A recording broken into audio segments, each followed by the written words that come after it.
बिस्मिल्लाहिर्रहमानिर्रहीम। मैं आमिर मुगल बोल रहा हूँ।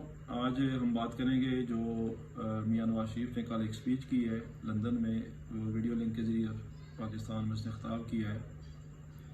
नून लीग के अहदेदारों का एक कन्वेंशन था उससे। सबसे पहले मियां साहब के हम कुछ नुकात जो हैं वो आपके सामने रखते हैं जो मियां साहब ने कल किए हैं। सबसे पहले जी, हमने इन 16 माह में मुल्क को डिफ़ॉल्ट से बचाया है।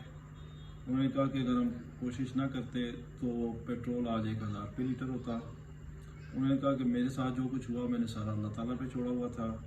मरियम को मेरे सामने जेल से इसलिए गिरफ्तार किया गया कि मैं टूट जाऊं और मेरे आंखों में आंसू आ जाएं। और उसके अलावा उन्होंने कहा जी कि आज गरीब का बच्चा रोटी भी नहीं खा सकता है।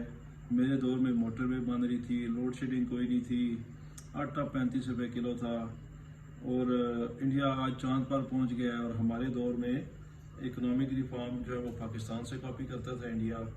उसके अलावा उन्होंने कहा कि मेरे ऊपर और मेरी सारी टीम के ऊपर, हमजा के ऊपर, शहबाज शरीफ के ऊपर, मरियम के ऊपर बड़े जुल्म ढाए गए हैं और एहसन इकबाल का नाम लिया उन्होंने। उसके अलावा उन्होंने कहा कि मेरी तमाम लीडरशिप बगैर किसी जुर्म के जेल में गई, यानी कि उन्होंने जुर्म कोई नहीं किया था। अब हम ज़रा डिस्कस करते हैं जी कि मियां साहब ने मामला अल्लाह ताला पे छोड़ा हुआ था या बाजवे पे छोड़ा हुआ था और अमेरिका पे छोड़ा हुआ था। मियां साहब, आपको शर्म आनी चाहिए। आप इस पाकिस्तान के नहीं, शायद आप दुनिया के सबसे झूठे तरीन आदमी हैं और आपका झूठ कौम के सामने एक दफ़ा नहीं 12 आश्कार हो चुका है। 12 आपका असर चेहरा इस कौम के सामने आ चुका है। लेकिन आदमी को ढीठ होना चाहिए तो मियां नवाज शरीफ जैसा, बेशर्म होना चाहिए तो मियां नवाज शरीफ जैसा, झूठा होना चाहिए तो मियां नवाज शरीफ जैसा।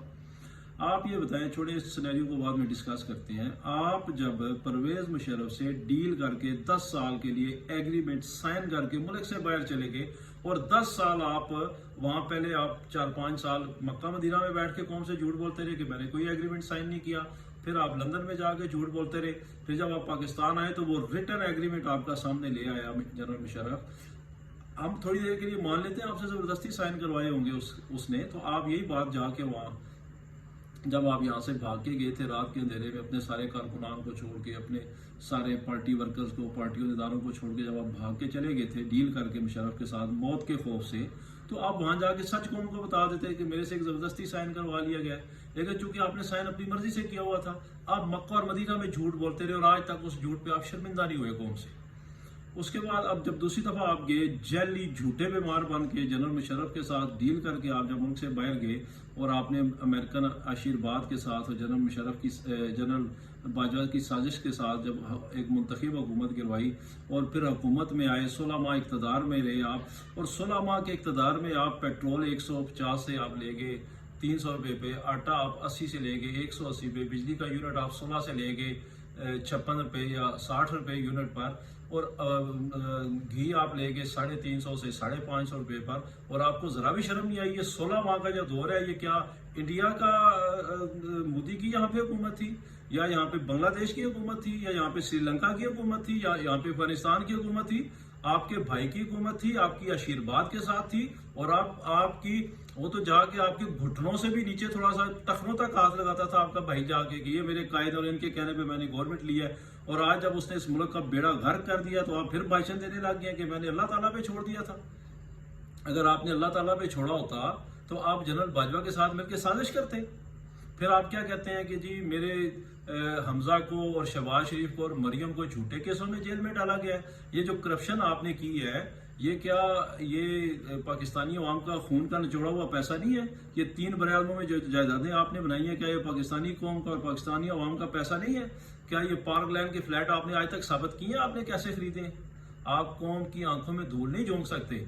और आज भी आप पाकिस्तान आ रहे हैं तो एक डील के तहत आ रहे हैं। आप हमेशा डील के तहत जाते हैं और डील के तहत ही वापस आते हैं।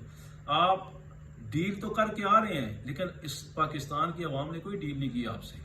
जो आपका गढ़ था, जो आपका मरकज था पंजाब और लाहौर, वो भी अब आपके हाथों से निकल गया है।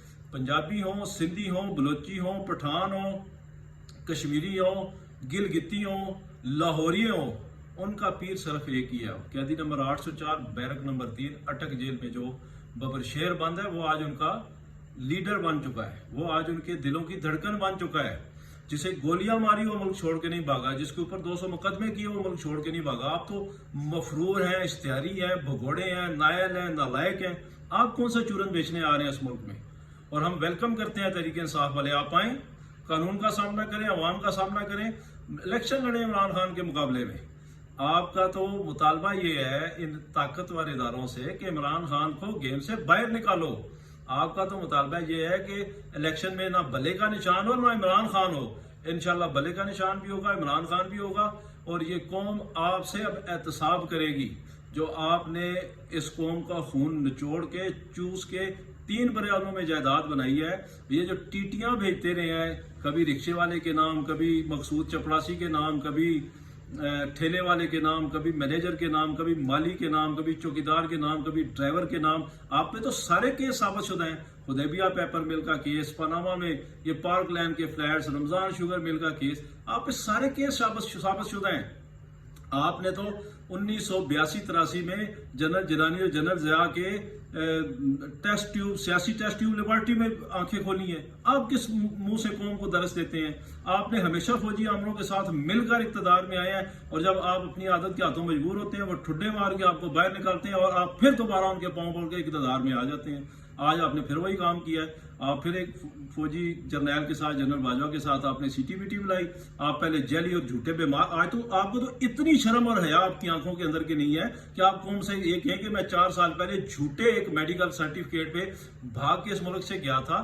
اصل بابر شیخ تو وہ ہے جو آج بھی بیٹھا ہے وہاں پہ اٹک جیل میں اور عوام کا مقدمہ لڑ رہا ہے، حقیقی آزادی کی جنگ لڑ رہا ہے. تو میں تحریک انصاف کے کارکنان اور پاکستانی عوام کی طرف سے آپ کو پیغام دینا چاہتا ہوں کہ آپ آئیں. انشاءاللہ یہ قوم آپ کا استقبال ایسے کرے گی کہ آپ کی 7 نسلیں یاد کریں گی، اور آپ دنیا کے جس بھی براعظم میں بھاگ جائیں. جس دن عمران خان کی حکومت آئی انشاءاللہ آپ کو گھسیٹ کے وہاں سے لائیں گے اور آپ کا پورا احتساب کریں گے. کہ ظلم ہوا ہے، کیا ظلم ہوا ہے؟ آپ نے کرپشن کی ہے، اس پہ بھی آپ کا احتساب آج تک ہو نہیں سکا. ظلم تو تحریک انصاف کے ساتھ ہو رہا ہے، ظلم تو ماؤں بہنوں بوڑھوں اور بچوں کے ساتھ ہو رہا ہے. ظلم تو کراچی سے خیبر تک جو تحریک انصاف کے ساتھ ظلم ہو رہا ہے وہ اس نے چنگیز خان اور ہلاکو خان کی یاد بلا دی ہے پاکستانیوں کو اور پوری دنیا کے لوگوں کو. یہ کل بچہ شہید ہوا ہے، عباد فاروق کا بیٹا، کیوں وہ فوت ہوا ہے؟ اس کے گھر سے اس کے سامنے ننھے بچے کو پہلے باپ کو اٹھا کے لے گئے، پھر دادی کو اٹھا کے لے گئے، پھر ماں کو اٹھا کے لے گئے. کون سا ظلم ہے جو تحریک انصاف کے کارکنان کے ساتھ نہیں ہوا، خواتین کے ساتھ نہیں ہوا، بچوں کے ساتھ نہیں ہوا؟ سیدھی گولیاں ماری گئی، ان کے گھروں کو لوٹا گیا. پولیس آ کے گھروں کو لوٹتی ہے، ان کے کاروبار سیل کر دیے، ان کی فیکٹریاں سیل کر دیں، ان پہ جھوٹے مقدمے کیے. 9 مئی کو 25 کارکن شہید ہوئے تحریک انصاف کے. پچھلے سال 25 مئی کو 2022 میں 3 کارکن شہید ہوئے تحریک انصاف کے. درجنوں سے زیادہ، سینکڑوں زخمی ہیں. کسی کو ٹانگ پہ گولی لگی ہے، کسی کو ہاتھ پہ گولی لگی ہے. وجہ کیا ہے؟ وجہ یہ ہے کہ ایک طاقتور جرنیل باجوہ نے آپ کے ساتھ مل کے سازش کی منتخب حکومت کے خلاف. پاکستانی عوام اس کے خلاف کھڑی ہوگی، عمران خان اس کے خلاف کھڑا ہو گیا، اور آپ نے ان کے ساتھ ظلم و ستم شروع کر دیا. آپ آئیں پاکستان میں، انشاءاللہ پاکستانی قوم آپ کا احتساب کرے گی.